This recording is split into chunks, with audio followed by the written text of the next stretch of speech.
am Kim Bellisimo, and I work in Mill Valley, California. I am an energy worker, and I started energy work maybe it was 30 years ago. So I started with actually being an organizer, and being an organizer, I was always trying to resolve that problem of chaos. And I thought if I can only fix the environment, make it beautiful, then my family and others would feel safe, they would feel secure and supported. Well, in the chaos with my home life, because it was a hoarder's house, it was like that TV show, Sanford and Son, and the space was so packed and filled, there was just no space to move, to create in, and you start to feel like your energy's being collapsed in on you and you can't breathe. And I think that is where it all started, was in that dumps with, what in the dumps happens. A lot of chaos, a lot of stuff is thrown out, things that people don't want. And then you got the bulldozers creating and clearing space. So those bulldozers impacted me from an early age, because the first thing you need to do to create is to create space. And I felt like I was a human bulldozer, kind of moving, after my dad, behind my dad.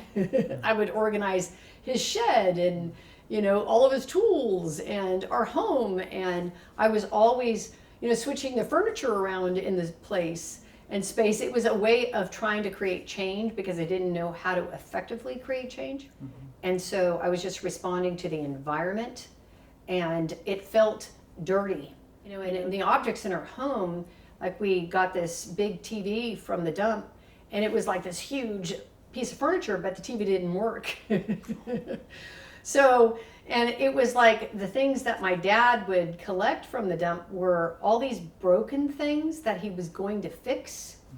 And, it's like these broken things kind of reflected who he was. Broken. He was put in a foster home. So in some way, him fixing these things is a way of fixing himself, but he never got around to it. A lot of projects left undone, and it's like, I remember we were going to remodel the bathroom, and it was tore up, and even when I left home at 18, it was still tore up.